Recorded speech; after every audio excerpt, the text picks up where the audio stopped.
엉덩이 대장 정편환외과 이성근입니다. 자, 오늘은 변실금 얘기를 할 거예요. 변실금 때문에 고생하시는 분이 굉장히 많으시죠? 네, 그렇죠. 근데 문제는 변실금 때문에 고생을 하셔도 잘 안 오신다는 게 문제입니다. 부끄럽다고 여기셔서 절대 그러시면 안 되는데 그냥 집에서만 지내시는 경우가 많죠.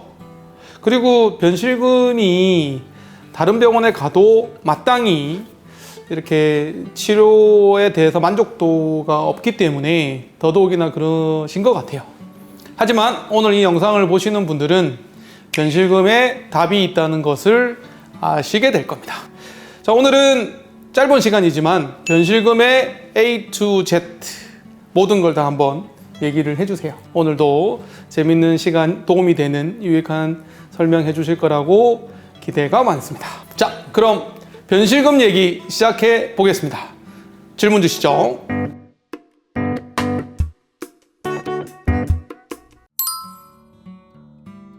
변실금으로 병원을 찾아주시는 분들도 정말 많이 계시고요. 전 변실금 정말 말 못할 고민이죠. 말씀하시기 어려워하시는 환자분들이 이해가 되고 또 변실금이 정말 고민이 많이 되는 질환 중에 하나입니다. 근데 제가 꼭 환자분들께 꼭 드리는 말씀이 있는데요. 의사에게 말 못할 질환과 증상은 하나도 없다는 것이고, 그럼 변실금에 대해서 좀 설명을 드리겠습니다. 변실금이라는 건 이제 대한대장학문학회에서는 사회적으로 인정될 수 없는 장소나 시간에 대변 혹은 방귀가 불수의적으로 조절되지 않는 상태, 또는 4세 이상에서 한 달에 한 번 이상의 불수의적인 배출로 정의를 하고 있는데요. 그리고 국제실금학회에서는 이제 변실금과 가스실금을 좀 따로 나눠서 구분을 하고 이것을 합쳐서 항문실금이라고 정의를 하기도 하고요. 그리고 이제 로마4 기준에서는 4세 이상에서 고형이나 액상변이, 그러니까 방귀는 포함이 안 되는 거죠.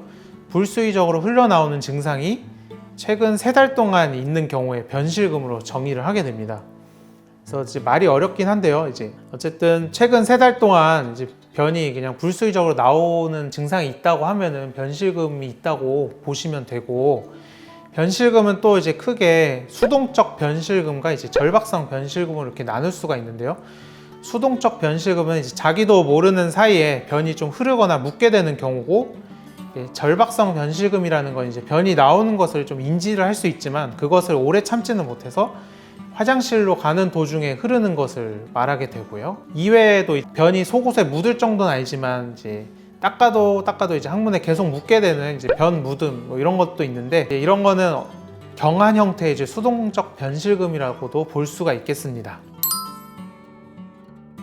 그래서 변실금에 아주 다양한 원인이 있고요. 먼저 이제 근육의 손상으로 발생할 수가 있는데, 이제 출산이나 외상 혹은 항문 수술에 의해서 괄약근 손상으로 변실금이 발생을 할 수가 있습니다. 그리고 괄약근은 정상이어도 괄약근을 지배하는 음부신경이라는 게 있는데요. 음부신경의 손상 또한 이제 변실금을 좀 유발할 수가 있고요.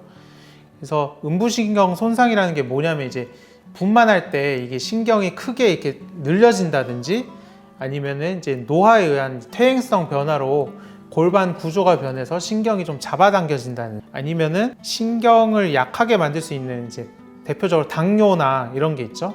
당뇨가 오래되셨거나 아니면 다발성 경화증 이런 신경 질환 환자에서 신경이 약해질 수가 있고요. 그 다음에 뇌졸중, 뇌종양, 척수종양 이런 신경계 이상으로도 좀 생길 수가 있고요.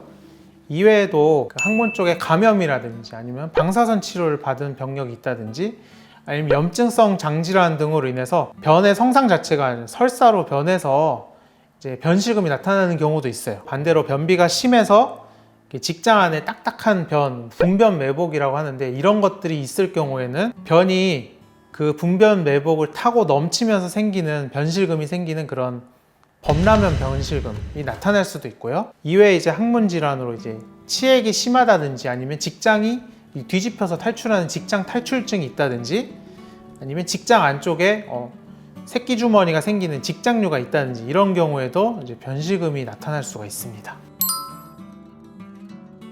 그런 분들도 이제 아까 말씀드린 이제 로마4 진단 기준에 따르면 최근 3개월 이상 그런 변이 속옷에 묻는 증상이 있다, 그러면은 이제 정의상 변실금에 합당하고요. 변실금의 원인이 되게 다양한데 그렇게 이제 명확한 근육의 손상이 있을 때도 변실금이 있지만 이렇게 원인이 명확하지 않은 경우도 변실금이 있을 수 있어요. 제가 말씀드렸다시피 그 중에 일부분은 약간 음부신경 손상에 의한 거라고 좀 추측이 되고요. 그거 말고도 다양한 원인이 있을 수 있는데 원인을 파악하는 것보다도 변실금이라는 현상에 맞춰서 치료를 하는 것도 되게 중요하다고 생각합니다. 네, 그래서 변실금이라는 것 자체가 사실 전 인구의 거의 10%까지도 좀 이렇게 앓고 있다고 알려져 있고, 그만큼 또 이제 변실금의 치료가 좀 난치성이라고 생각되는 부분도 있는데요. 그래서 변실금 치료 방법은 이제 크게 보존적 치료와 수술적 치료 방법으로 좀 나눌 수가 있겠는데요.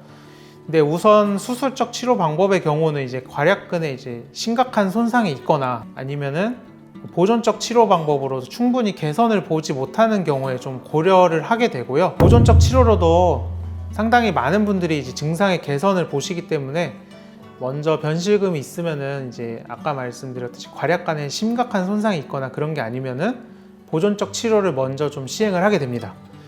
그래서 보존적 치료를 이제 설명을 드리면 먼저 좀 식습관을 개선하는 방법이 있고요. 그래서 배변 활동을 유발하는 음식, 그러니까 특히 기름진 음식이나 밀가루 음식이나 해산물 같은 그런 날 음식, 그리고 아이스크림 같은 그런 찬 음식, 또는 카페인 섭취나 음주 등을 좀 자제하는 것이 좋고요. 약물 치료로는 이제 주로 아기호로 대표되는 이제 부피 형성 완화제라는 걸 좀 쓰게 되는데요. 그리고 또 로페라마이드로 대표되는 지사제를 쓰기도 합니다. 그래서 이제 아까 말씀드린 부피 형성 완화제의 경우에는 변의 성상을 좀 개선시켜 줘가지고 무른 변을 좀 자주 보시는 분들이 좀 더 단단하고 한 덩이로 볼 수 있게 만들어서 변실금의 증상을 좀 개선시키는 것으로 알려져 있고요. 그 다음에 지사제의 경우도 이제 마찬가지이고요. 그 다음에 이제 가장 중요하다고 볼 수 있는 게 항문 근육을 좀 강화시키는 바이오 피드백 치료를 좀 병행을 하게 됩니다. 그래서 그 다음에 이제 집에서는 이제 환자분이 혼자서 하실 수 있게 케겔 운동을 좀 하루 이틀에 한 번씩 하시라고 말씀을 드리고 있고요. 그래서 바이오 피드백은 이제 복대를 착용하고 어떤 특수 센서가 달린 특수 의자에 앉아가지고 하는 일종의 물리치료라고 보시면 되는데요. 항문 괄약근에 힘을 주시면 그것이 이제 모니터 그래프로 좀 보여지게 돼서 힘을 잘 주고 있는지 환자분이 좀 스스로 확인을 할 수가 있고 그 자체로 괄약근 운동이 되시는 그런 원리입니다. 그래서 바이오 피드백을 하신다 그러면 한 번 하시는데 한 20분 정도 걸리고요. 보통 일주일에 한 번 정도 내원을 하셔서 일주일에 한 번씩 한 8세션 정도 하시면은 한 10명 중에 한 7명 정도 효과를 좀 보시는 것으로 알려져 있어요. 근데 경우에 따라선 한 20번 이상 많이 하시는 분도 계시긴 하고요. 네.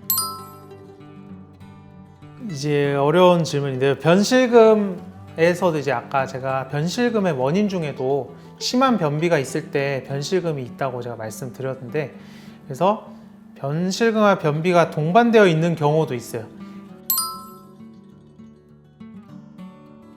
변실금과 변비에서 쓰는 바이오 피드백의 그 기전이 조금 다를 수 있다고 생각되는데요. 변실금에서는 좀 항문 괄약근에 이제 힘을 붙이는 그런 걸 위주로, 바이오 피드백에서도 이제 모드가 좀 몇 가지가 있는데 힘을 붙이는 모드 위주로 시행을 하고, 변비에서는 이제 아까 말씀드렸다시피 그 변을 보는 근육 간의 조화가 깨져가지고 생기는 변비의 경우에는 바이오 피드백 장비에서 이제 오히려 항문 괄약근을 이완하는 연습을 시켜줘요.